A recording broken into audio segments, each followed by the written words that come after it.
नमस्कार दोस्तों, target with PS Parihar channel में आपका स्वागत है। सुबह के इस वीडियो में ऐसी सूचनाएं होती हैं जो विभिन्न समाचार पत्रों पर छाई हुई होती हैं और विद्यार्थियों के लिए आवश्यक होती हैं। तो आइए शुरू करते हैं और देख लेते हैं कि आज के समाचार पत्रों में विद्यार्थी जीवन से संबंधित कौन कौन सी सूचनाएं हैं। तो वीडियो को जल्दी से लाइक कर दें, शेयर कर दें और जिन छात्रों ने चैनल को अभी भी सब्सक्राइब न किया हो तो जल्दी से सब्सक्राइब कर लें ताकि आप लोगों को इसी प्रकार की ऑथेंटिक अपडेट सबसे पहले मिलती रहे। वीडियो को लास्ट तक देखिएगा, सारी सूचनाएं महत्वपूर्ण हैं। और यहाँ पर सबसे पहले हम लोग चर्चा करेंगे टीजीटी पीजीटी नई वैकेंसी की, शिक्षा सेवा चयन आयोग की भर्तियों की। उसके बाद हम लोग बात करेंगे उत्तर प्रदेश लोक सेवा आयोग की और उप यूपी SSSC की भी।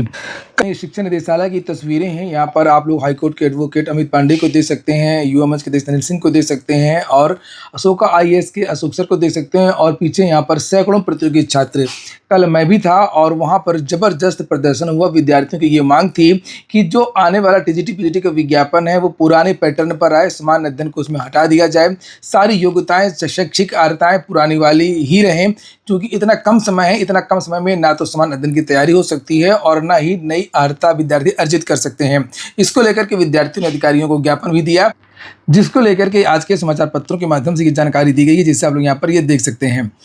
लिखा लगभग 2 बजे प्रदर्शनकारियों को जानकारी मिली कि कोर्ट केस से संबंधित मामले में शिक्षा निदेशक प्रयागराज आए हुए हैं और इसके बाद प्रदर्शनकारियों ने तत्काल उनसे मुलाकात की और शिक्षा निदेशक ने स्पष्ट रूप से बताया कि अपर शिक्षा निदेशक से इस मामले में जवाब मांगा गया है कि प्रस्ताव बनाकर के दीजिए।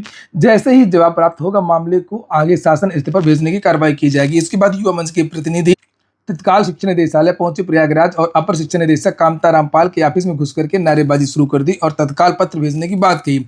अपर शिक्षा निदेशक ने आश्वासन दिया है कि कल यानी कि आज हर हाल में पत्र भेज दिया जाएगा तथा पुरानी नियमावली से संबंधित कार्रवाई को आगे बढ़ाया जाएगा। युवा मंच के प्रदेश अध्यक्ष अनिल सिंह ने कहा कि अशासकीय सहायता प्राप्त माध्यमिक विद्यालयों में टीजीटी पीजीटी भर्ती के नियमों में अचानक किए जा रहे बदलाव अभ्यर्थियों के हित में नहीं है और उन्होंने कहा कि 16 सितंबर 2025 को जारी गजट के माध्यम से नियमों में किए गए बदलाव के कारण उत्तर प्रदेश के लगभग 7 लाख से अधिक विद्यार्थी अवसर से वंचित हो रहे हैं। अनिल सिंह ने कहा कि उत्तर प्रदेश शिक्षा सेवा चयन आयोग द्वारा भर्ती प्रक्रिया में समान अध्ययन माइनस मार्किंग सहित अन्य प्रावधानों को शामिल किए जाने से भर्ती प्रक्रिया और जटिल हो गई। ऐसी स्थिति में शिक्षकों की भर्ती समय से पूरी होना मुश्किल दिखाई दे रहा है और युवा मंच ने मांग की है कि अशासकीय सहायता प्राप्त माध्यमिक विद्यालयों में रिक्त 20,000 पदों पर तत्काल पुरानी नियमावली से विज्ञापन जारी किया जाए। वहीं पर सबसे बड़ा मामला एक और आ गया है, जिसके बारे में मैंने कल ही वीडियो बनाया था कि ये बदलाव तो किए ही गए हैं जिसका विद्यार्थी पहले से विरोध कर रहे हैं। यहाँ पर ये फोटो वगैरह भी है, हिंदुस्तान समाचार पत्र है और कई समाचार पत्रों में जानकारी दी गई है कि टीजीटी के 17,740 पदों की नई भर्ती में टीईटी का पेच। आज के लगभग सभी समाचार पत्रों मैंने तो इसको लेकर के कल ही वीडियो बना दिया था और इसके पहले भी मैंने कई बार टीटी को लेकर के आप लोगों को चेताया था कि टीटी लागू हो सकती है। ये हिंदुस्तान समाचार पत्र है जिसमें नई टीजीटी वैकेंसी में टीटी को लेकर के जानकारी दी गई है और ये अमर उजाला है जिसमें भी यही जानकारी दी गई है कि पीजीटी में कोई बदलाव नहीं होगा और टीजीटी में टीईटी होना अनिवार्य है। आप लोग देख सकते हैं, तो ये बदलाव तो और बड़ा हो जाएगा। अब इन विद्यार्थियों का आंदोलन और तेज हो जाएगा। यहाँ पर देखिए लिखा है, ये देखिए, प्रदेश के 4,512 अशासकीय सहायता प्राप्त माध्यमिक विद्यालयों में प्रशिक्षित स्नातक के 17,740 रिक्त पदों पर नई भर्ती में शिक्षक पात्रता परीक्षा का पेंच फंस गया है। 21 अगस्त को अपर मुख्य सचिव पार्थ सारथी सेन की अध्यक्षता में हुई बैठक में उत्तर प्रदेश शिक्षा सेवा चयन आयोग के प्रतिनिधियों ने माध्यमिक शिक्षा विभाग के अफसरों से नया विज्ञापन जारी करने से पहले टीईटी के संबंध में स्थिति स्पष्ट करने का अनुरोध किया है। पिछले साल 28 जुलाई को राजकीय माध्यमिक विद्यालयों में LT ग्रेड के 7,466 पदों पर भर्ती के लिए उत्तर प्रदेश लोक सेवा आयोग की ओर से जारी विज्ञापन में भी टीईटी को लेकर के विवाद हो चुका है। ऐसे में चयन आयोग नई भर्ती शुरू करने से पहले किसी भी विवाद की गुंजाइश को खत्म कर लेना चाहता है।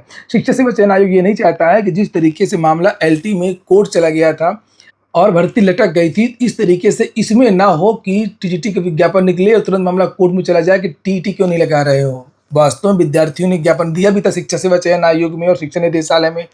अखिलेश यादव और बहुत सारे विद्यार्थी जो चाह रहे थे कि नई भर्ती में टीटी लागू होना चाहिए या तो अब जूनियर के अलग से भर्ती निकालिए। तो जूनियर के लिए अगर अलग से भर्ती निकालेंगे तो इनको नए पद सृजित करने पड़ेंगे, नए अध्यापकों की नियुक्ति करनी पड़ेगी। 4500 ये अध्यापक, ये देख सकते हैं यहाँ पर 4500 अध्यापक हैं और जूनियर में कम से कम एक विद्यालय में जूनियर सेक्शन के लिए 2 तो टीचरों की नियुक्ति करनी ही पड़ेगी। तो लगभग 9-10 हज़ार अलग से और टीचरों की भर्ती करनी पड़ती। तो वो ये जल्दी करेंगे नहीं भर्ती और इनको पढ़वाना इन्हीं शिक्षकों से है। इसलिए इन्होंने सोचा होगा कि ऐसा करते हैं कि इन्हीं को टीटी लागू करवा देते हैं, तो यही जो है डबल डबल पढ़ाएंगे, जूनियर में भी पढ़ा लेंगे, टीजीटी में भी पढ़ा लेंगे। यहाँ पर देखिए लिखा भी है वही बात, आरटीई के अनुसार कक्षा 6 से 8 तक के बच्चों को पढ़ाने के लिए शिक्षकों को उच्च प्राथमिक स्तर का टीटी पास होना अनिवार्य है। इसी मुद्दे को लेकर कुछ विद्यार्थियों ने एलटी ग्रेड शिक्षक भर्ती को हाईकोर्ट में चुनौती दिया था। भर्ती को नियमों में फंसता देकर के माध्यमिक शिक्षा विभाग के अफसरों ने हाईकोर्ट में हलफनामा दिया था कि एलटी ग्रेड शिक्षकों से कक्षा 9 और 10 के बच्चों को पढ़वाया जाएगा, उनसे कक्षा 6 से 8 तक के बच्चों को नहीं पढ़वाएंगे। हालांकि ये सभी जानते हैं कि व्यवहारिक ये रूप से ये संभव नहीं है। और वहीं पर ये देख सकते हैं कि नई नियमावली का विरोध विद्यार्थी कर रहे हैं, जो कल का जो प्रदर्शन था जिसको लेकर के कल मैंने काफ़ी वीडियोस बनाए थे इन विद्यार्थियों की बात। और इसके बाद में यहाँ पर एक जानकारी दी गई है कि असिस्टेंट प्रोफेसर और प्रवक्ता का विज्ञापन जल्द जारी होगा, तो जिसमें विवाद नहीं है, जैसे पीजीटी में विवाद नहीं है, पीजीटी में कोई बदलाव नहीं, पीजीटी में टेट नहीं लगेगा। और प्रदेश के 330 शासकीय सहायता प्राप्त महाविद्यालयों में असिस्टेंट प्रोफेसर के 2107 और एडेड कॉलेज में प्रवक्ता के 2615 पदों पर भर्ती के लिए जल्द विज्ञापन जारी कर देगा। आज मंगलवार को होने वाली आयोग की बैठक में इन विज्ञापनों के अलावा टीईटी के परिणाम पर निर्णय होने की उम्मीद है। और यही जो सूचना है वो अमर उजाला में भी दिया गया है। अमर उजाला में टीजीटी पीजीटी विज्ञापन को लेकर के लिखा है, ये देखिए कि शैक्षिक रिक्त पदों की अर्हता संबंधी समस्या का हल शासन स्तर पर मंथन के बाद निकल गया है। ये मतलब इन लोगों ने सोच लिया है, प्रवक्ता पद की अर्हता में कोई संशोधन नहीं होगा और इसमें टीईटी होना अनिवार्य है। किसमें? टीजीटी में। ये देखिए लिखा इसमें टीटी होना, जबकि टीजीटी में बदलाव का प्रस्ताव शासन को भेजा गया है। ये कैसे, ये इन्होंने गलत लिख दिया है, पीजीटी में नहीं लगेगा टीटी, जबकि टीजीटी में बदलाव का प्रस्ताव शासन को भेजा गया है। इस पर माध्यमिक शिक्षा मंत्री के स्तर से निर्णय होगा। और ये बातें वही सब बातें जो भी हम लोगों ने पढ़ी हैं वही यहाँ पर लिखी हैं कि एनसीटीई के अनुरूप होगा इसको और इसी को लेकर के लगातार बैठकें हो रही थी। ये देखिए प्रधानाध्यापक और शिक्षा सेवा चयन आयोग ने अर्हता को लेकर के आपत्ति जताई थी। इसके बाद सीएम के सचिव और अपर मुख्य सचिव माध्यमिक शिक्षा ने समन्वय बैठकें की। तो टीजीटी के विज्ञापन में अभी देरी भी होगी। देखिए यहाँ पर लिखा है, टीजीटी शिक्षकों की शैक्षिक अर्हता में संशोधन का प्रस्ताव भी तैयार होगा। अभी तो बैठक में ये निर्णय लिया गया है कि चलिए इसको हम लोग 6 से लेकर के 10 तक मान लेते हैं, इसलिए 6 से 8 के लिए एनसीटी के अनुरूप इसमें टीटी लगा देते हैं और अब इसका प्रस्ताव बनेगा, प्रस्ताव बना करके शासन के पास भेजा जाएगा। और यहाँ पर ये देखिए एक और अधिकारी का बयान है, अपर शिक्षा निदेशक कामता रामपाल ने कहा कि अर्हता एनसीटीई के दिशा निर्देशों के अनुसार तय होने के आसार हैं। एक और बहुत बड़ी सूचना है टीजीटी पीजीटी की है। इन विद्यालयों में कई साल से पढ़ा रहे थे तदर्थ शिक्षक, मामला कोर्ट में चला गया था कि वो 20 साल 22 साल से पढ़ा रहे थे। विद्यार्थी विरोध कर रहे थे कि इनकी नियुक्ति, जो भी शिक्षक की नियुक्ति होती है वो आयोग से होना चाहिए, और सुप्रीम कोर्ट ने भी यही कहा था। और उसके बाद में ये विद्यार्थी, ये जितने भी शिक्षक थे, ये अनुनय विनय करने लगे सरकार से, कितने दिन से हम लोग पढ़ा रहे हैं, हम लोग कहाँ जाएंगे, हमको ना निकाला जाए। तो सरकार इन्हीं तदर्थ शिक्षकों को मानदेय के आधार पर रखने के बारे में सोच रही थी। फिर से मामला कोर्ट में चला गया और कोर्ट ने कहा कि मानदेय पर इनकी नियुक्ति नहीं होगी।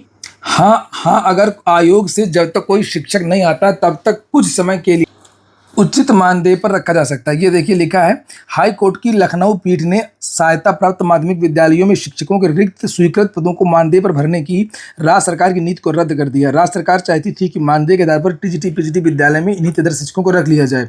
कोर्ट ने कहा कि स्वीकृत पद पर अस्थायी रूप से नियुक्त शिक्षक को संबंधित पद का न्यूनतम वेतनमान और अनुमन्य भत्ते दिए जाने चाहिए। न्यायमूर्ति राजीव सिंह की एकल पीठ ने यह अहम आदेश मनोज कुमार सिंह समेत करीब 190 याचिकाओं पर सुनवाई करके दिया था। हाई कोर्ट ने राज्य सरकार की 9 नवंबर 2023 को 8 जुलाई 2024 के शासनादेश को निरस्त कर दिया। पहले आदेश के तहत लंबे समय से कार्यरत तदर्थ शिक्षकों की सेवाएं समाप्त कर दी गई थीं और इसके बाद शिक्षकों की कमी का हवाला देते हुए जुलाई 2024 में मानदेय पर शिक्षकों को नियुक्त करने की व्यवस्था लागू की गई थी। इन्हीं को मानदेय के आधार पर 25,000 रुपये देने की ऐसी कुछ बात थी, 25 जगह 30,000 रुपये। कोर्ट ने दोनों आदेशों के बीच विरोधाभास पर सवाल उठाया। कोर्ट ने कहा कि पहले तदर्थ शिक्षकों को हटाना, फिर बाद में शिक्षकों की कमी बता करके फिर से उन्हीं को रख लेना, ये एप्रोबेट एंड रिप्रोबेट के सिद्धांत के विपरीत है। सरकार की नीति के तहत हाई स्कूल स्तर के शिक्षक को 25,000 रुपये और इंटरमीडिएट स्तर के शिक्षक को 30,000 रुपये मासिक मानदेय दिया जाना था। कोर्ट ने कहा कि इन पदों का स्वीकृत वेतनमान 44,900 से लेकर के 1,42,400 और 47,600 से लेकर के 1,51,100 रुपये है। ऐसे में स्वीकृत पद पर काम करने वाले शिक्षकों को केवल 25-30 रुपये देना उचित नहीं है। हाई कोर्ट ने राज्य सरकार को दोनों शासनादेशों के स्थान पर कानून के अनुरूप नई व्यवस्था बनाने का निर्देश दिया है। कुछ नया रास्ता बनाइए। कोर्ट ने कहा कि नियमित शिक्षक के चयनित होकर के आने तक अस्थायी नियुक्तियां की जा सकती हैं। जैसे जब तक टीजीटी पीजीटी का रिजल्ट नहीं आता है, नई शिक्षक नियुक्तियां नहीं हो पाती हैं, तो उन विद्यालयों में बस इसी का लाभ उठाते हैं विद्यालय। इसके लिए संबंधित प्राधिकारी आयोग की संस्था पर नियुक्ति करेगा और शिक्षक को स्वीकृत पद का न्यूनतम वेतन मिलेगा। जो टीजीटी पीजीटी के शिक्षक को मिलता है उतना ही देना पड़ेगा। तो ये नहीं आप सोचेंगे हम सस्ते में काम चला लें। अब हम लोग चलेंगे उत्तर प्रदेश लोक सेवा आयोग। तो उत्तर प्रदेश लोक सेवा आयोग में सबसे पहले मैंने ही वीडियो बनाया था, अगर आप लोगों को याद आ रहा हो, जब इसके इंटरव्यू चल रहे थे और जब रिजल्ट जारी हुआ था, तो मैंने लोक सेवा आयोग में कई खुलासे किए थे। बहुत सारे चयनित अचयनितों के इंटरव्यू भी दिखाए थे जिन लोगों ने कॉपियां देखी थी, और ये बताया गया था कि कापियों के मूल्यांकन में बहुत गड़बड़ी हुई है, मॉडरेशन को लेकर के बहुत गड़बड़ी हुई है। जिन विद्यार्थियों के रोल नंबर 01 से शुरू हुए हैं या 00 से शुरू हुए हैं, इन विद्यार्थियों का चयन ज़्यादा हुआ है। जिनका चयन 03, 04, 05 से था, शुरुआत थी जिनका रोल नंबर, इनका चयन ना के बराबर हुआ, बहुत कम हुआ है। बाकायदा इसका मैंने डाटा भी आप लोगों को दिखाया था। ये वो डाटा था जो काफ़ी वायरल हुआ था। ये देख सकते हैं आप लोग, ये 0001 केवल 2 सीरीज से 440 विद्यार्थियों का चयन हुआ था और मेंस में गए थे ये लोग 4927। और यहाँ पर 02, 03, 04, 05 पूरा मिला करके 4 सेक्शन आप देखेंगे तो 492 से चयन हुआ था। ये देखिए कितने विद्यार्थी, ये देखिए, और 10,149 कुछ ऐसे विद्यार्थी ये पास हुए थे मेंस के लिए। तो आखिरकार ये कैसे क्या हुआ था, ये मेंस में पास हुए, और मतलब ये कि 4,927 में से आपने 440 विद्यार्थी लिए, ठीक है, और 492 लिए आपने 10,000। तो ये इतना अंतर कैसे? मेंस के लिए लगभग 15,000 विद्यार्थी बुलाए गए थे। तो उसी को लेकर के मामला कोर्ट में है। कोर्ट ने जवाब मांगा, ये किस तरीके से आप लोग मूल्यांकन कर रहे हैं कि शुरू के जो विद्यार्थियों का चयन ज़्यादा हो रहा है, बाद के विद्यार्थियों का चयन कम हो रहा है।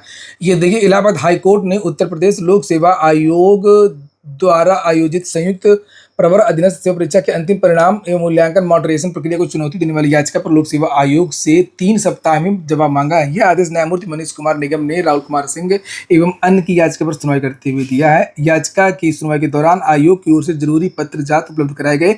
आयोग को याचिका में जवाब दाखिल करने का समय देते हुए कोर्ट ने यह भी निर्देश दिया है कि याची द्वारा RTI के माध्यम से अपनी मूल्यांकित उत्तर पुस्तिका देखने के लिए आवेदन किया जाता है तो उसे उत्तर पुस्तिका देखने की अनुमति दी जाए। याचिका में आरोप लगाया कि लिखित परीक्षा की कापियों के मूल्यांकन में परीक्षकवार भिन्नता को दूर करने के लिए, कोई परीक्षक जो होता है ज़्यादा नंबर देता है, कोई कम नंबर देता है, उसको दूर करने के लिए मॉडरेशन की प्रक्रिया की पारदर्शिता और प्रभावशीलता पर गंभीर प्रश्न उठते हैं। और याचियों के अनुसार आयोग द्वारा उपलब्ध कराई गई सूचना से सामने आया कि लगभग केवल 6% मूल्यांकित उत्तर पुस्तिकाओं का मुख्य परीक्षक द्वारा मॉडरेशन किया गया, जबकि लगभग 94% उत्तर पुस्तिकाएं इस प्रक्रिया से बाहर रहीं। याचिका में यह भी कहा गया कि PCS 2024 के परिणाम में विभिन्न रोल नंबर श्रृंखलाओं के बीच में चयन दर में उल्लेखनीय अंतर दिखाई देता है। याचियों के अनुसार 0001 श्रृंखला, वही जो मैंने अभी आप लोगों को दिखाया, पूरे वही डाटा है यहाँ पर लिखा हुआ है, और इस पर मैंने लगभग 2-3 महीने पहले बहुत सारे वीडियोज़ बनाए।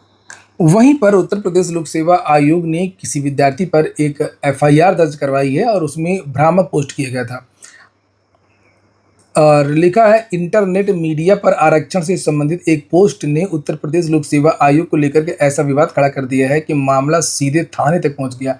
आयोग से जुड़े आरक्षण संबंधी एक कथित दावे को भ्रामक बताते हुए UPPSC के अनुभाग अधिकारी वकार अहमद अंसारी की तहरीर पर सिविल लाइंस थाने में मुकदमा दर्ज कराया गया है। मामला इंटरनेट मीडिया प्लेटफॉर्म X पर प्रसारित एक पोस्ट से जुड़ा हुआ है।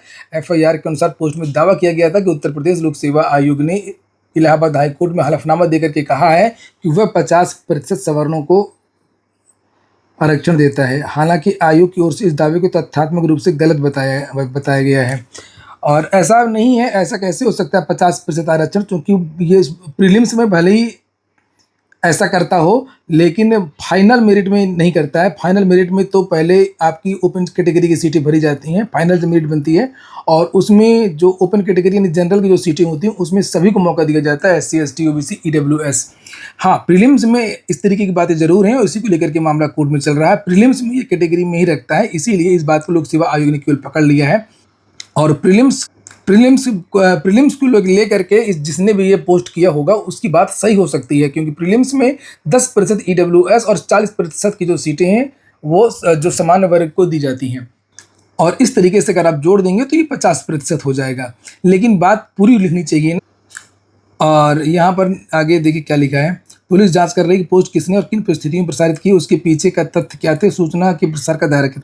अगली सूचना यूपी की है। यूपी की भर्ती AGTA के विद्यार्थियों को मुख्यमंत्री योगी आदित्यनाथ जी नियुक्ति पत्र देंगे, उसको लेकर के समाचार पत्र में ये जानकारी दी गई, जिसे आप लोग देख सकते हैं।